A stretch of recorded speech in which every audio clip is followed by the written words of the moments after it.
Welcome to ADB Football Focus. This is the post-game report. Actually, post-all UFL game report today. Hope you guys are having a wonderful and terrific weekend. It's Memorial Day weekend. I want to first say and give all honor to our fallen soldiers here in the United States who fought for this country. God bless their families and their sacrifice for this country. There are still soldiers dying today in foreign places, even though we're not currently at war. We just got to remember that our soldiers are dying to honor and protect our Constitution. Today's games, let's start here. Birmingham Stallions versus San Antonio Brahmas. I was highly disappointed. I am a Stallions fan, as you probably already know. In this game, I can say this about the San Antonio Brahmas. Their defense was just overpowering. There was nothing Birmingham could do in that case. Another issue was penalties. Birmingham had a lot of penalties, 7 for 78 yards. That is, I don't know how you ever overcome that. But so here's some basic numbers: total yards, 278 yards for Birmingham, 329 for San Antonio. Passing yards, 200 for Birmingham, 202 for the Brahmins. Now, rushing is where the biggest difference was. Birmingham only had 78 yards rushing, whereas Brahmins had 127. First downs, 15 to 24. The Brahmins dominated there. Somewhere that Birmingham has been fairly efficient on third down was they were only 3 for 10 this week. The Brahmins were 5 for 11. Fourth downs, neither team attempted fourth down. Total plays, 50 for Birmingham, 64 for the Brahmins. It just was an awful game. 7.4 Brahmins actually played 2 quarterbacks in the game. Darmody started off, didn't really have a great showing. He was 3 or 4 for 44 yards. I don't know if he got hurt, what happened, but Chase Garbers, who's been out for 5 weeks, gets in the game, goes 16 of 23, 139 yards. The long TD came from John Trey Kirkland, who's actually a wide receiver for the team. But they did have their long touchdown there. But they got 2 rushing touchdowns on the ground, for God's sakes. That really hurt us. Both of them came from Morgan Ellison, the running back you haven't seen all season. I don't know what's going on with Elliott, but Morgan Ellison got in the game. Anthony McFarland was in the game. He rushed for 15 carries for 82 yards. He did his thing. He also did through the air. He was 6 up for 34 yards. Wow. Birmingham's biggest player this week was Jace Sternberg, who caught a long pass for 49 yards. He had 7 catches for 110 yards, 1 TD. Really hadn't heard from Jace that much this year. He's been dependable, but he hasn't had a lot of catches this year. This is probably his best game. Adrian Martinez, well, he had 5 rushes for 56. He was the leading rusher. He's 18 of 32, 211 yards, 1 TD, 1 interception, but that just doesn't tell the game. It's like a lot of drives just went unfinished. That was my thing to watch. The defense looked bad early on. They let Brahmins get 329 yards in offense. Maybe it's because they just weren't concerned about the game because they've already gotten their playoff spot.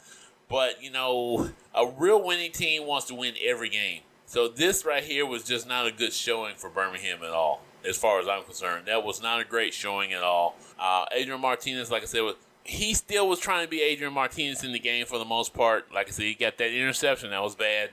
I don't know if there was any fumbles. I do believe there were fumbles. How many were there? 1 fumble. Didn't lose it, but we had 1 fumble. Both teams had 3 sacks. We had 6 tackles for a loss, and they had 5. So, but looking at that, their defense came strong. Those 3 sacks came from the best pass rush in the league. San Antonio has came on stronger as the season's gotten along. Birmingham has struggled in the past 2 weeks. Almost lost to Houston last week, and they managed to win this week. But we got to move on from that game. We got other games to talk about. Michigan Panthers versus Houston Roughnecks. That was today's game. I'm not going to go by what day it was or anything like that. I'm just going to go by games. This is the USFL games. Michigan played okay. To be honest with you, I think they played pretty good in this game. Houston just, at the end of the season, I guess they're trying to get at least one more win. So they're playing their hearts out. Again, Michigan is playing a lame duck game because they're already in the playoffs. And apparently it was just about who wanted it more in this game. So Michigan came up with 352 total yards, 278 for Houston. Passing yards, 231 for Michigan, which is the most I've seen in a while. And once again, they played quarterback carousel. I mean, Houston's had 3. Nolan Henderson was the big guy today. He had 7 of 18, 150. Reed Sennett had 6 of 11 for 57 yards. He just was ineffective. Danny Etling actually made an appearance this game, and Bryce Perkins became the quarterback in this game. I think Danny Etling was 12 of 18 for 110 yards and 1 interception. He wasn't that effective, so he got pulled. So they brought in Bryce Perkins. He was 12, 15, 121 yards, 1 TD, 1 interception. The interception came off a deflection, so I really don't blame him for that. This game was a lot closer than it looked. Like I said, Nolan Henderson came in and got 2 touchdowns. They were driving, believe it or not. And Houston Roughnecks, once again, they were rushing the ball pretty well. Nolan Henderson had 9 rushes for 66 yards. Mark Thomas, 11 for 38. He had a TD. Michigan Panthers rushing was very good. Bryce Perkins was also good. 6 of 7 for 76, 2 TDs. Nate McRae, 6 of 21, 1 TD. But this game came down to basically a last play, just kind of like a lot of these games have been going all season. So in the last few seconds of the game, Nolan Henderson threw a pass up in the air. It was a bomb down the field, hopefully to get in closer range and out of bounds. DB jumped the route and almost picked it off, pushed it out of bounds. Game over because it was 4th down.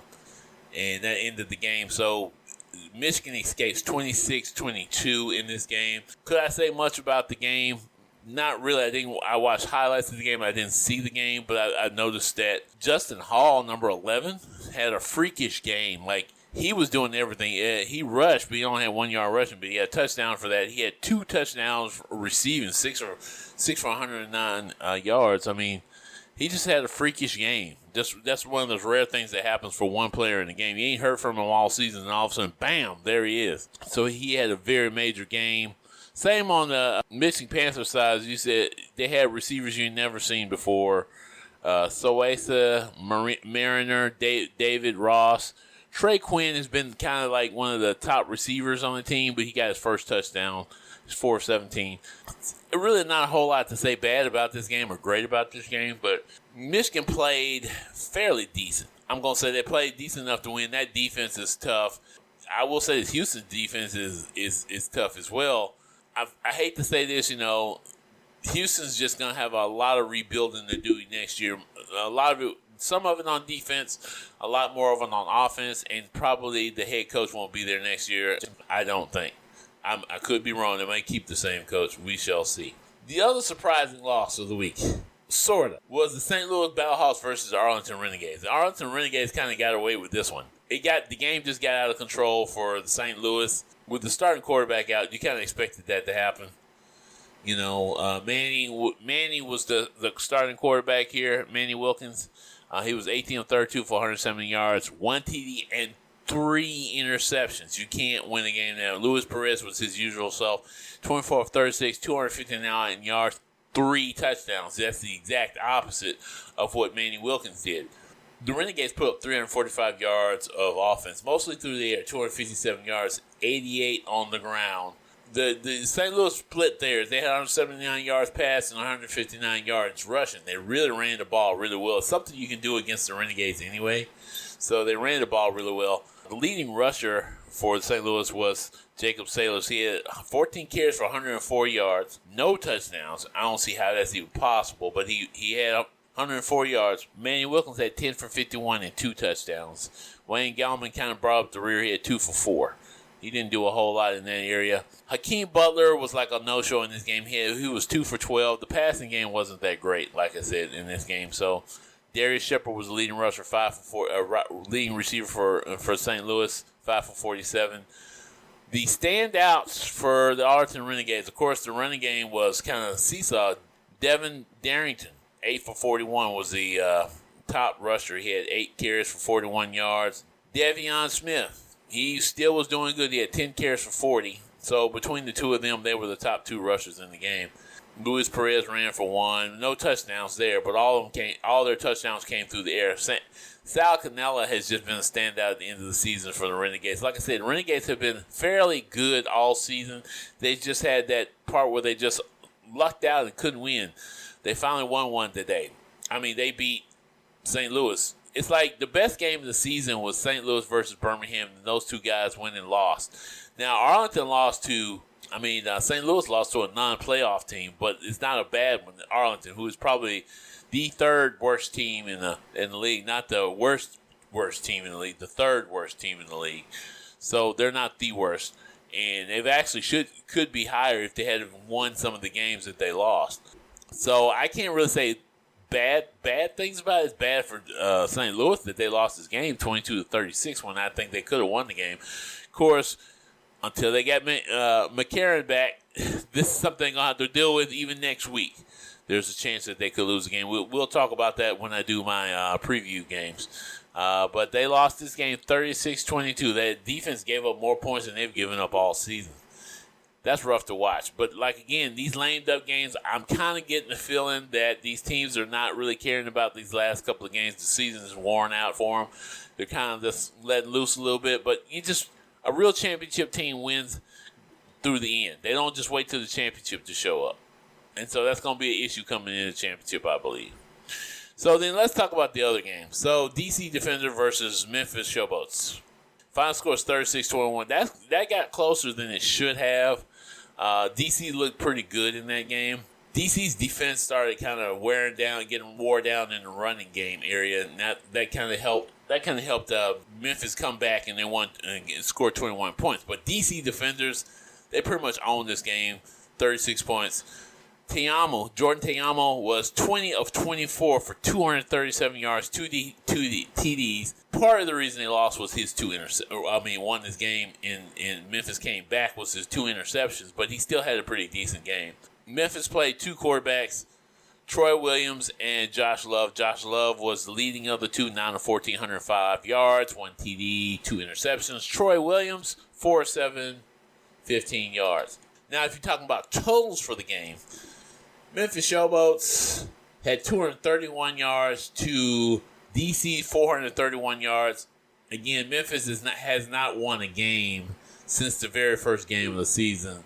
So even when you look at this, their totals are okay. They had 105 passing yards to DC's 263. Rushing yard totals 126, 168. Now, that was something that showed up this week that hasn't showed up all season. Darius Victor actually had 14 catches for 98 yards. He had a TD. Josh Love also had a TD. Titus Wynn brought in, he was 4 of 19. So, that was something. Daewoo Davis did not play this game. Daewoo Davis only got 1 reception for 3 yards, so he basically didn't really show up in this game. The best receiver was Jonathan Adams, 5 for 73. Vinny Papali had 3 for 26, and he had the 1 touchdown for game. Again, Memphis is not that great of a team. Their offense played better this game than I've seen them play all season. I saw some changes up front. They made some adjustments, and they actually worked. Wow.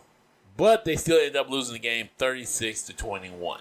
So you got one more week to try to win the game. Maybe they will next week. Guys, I'm going to really sit down and do a real review of the whole thing later on in the week, but this was a post game. I saw some great things. Oh, forgot. Jake Bates missed the field goal against the Roughnecks. His first field goal he missed inside the 30-yard line. So, doesn't matter. He's only missed like 2 all season. He's still a superstar guy. I still think that Adrian Martinez is the MVP of the league. That guy from Michigan, wow. I think he might end up being the defensive player of the year. He did really, really well. Speak is going to probably end up being the defensive player of the year. That game he had was, it was spectacular. That's all I'm going to say. He did a great job. Those 3 sacks he got in the game, I know the last one somebody would say, well, it kind of wasn't a sack. The quarterback fell on the ground, but he touched him, and he kind of walled him off where he could get that one. So, yeah, Braylon Speaks. He's turned out to be the best player on the team. He almost was the leading tackler in this game. He had 4 solos, 2 sacks, 4 tackles for a loss. He's just turned out to be a beast of a defensive end. I mean, he's going to be something else. That's all I'm going to say. He's going to be something else if he gets in the NFL. He's a pretty good player. So I hope you guys have a great rest of the day, a great Memorial Day. And y'all have a good, make sure that you like, share, and subscribe. And if you like anything in here or had something to add, make a comment below. Peace.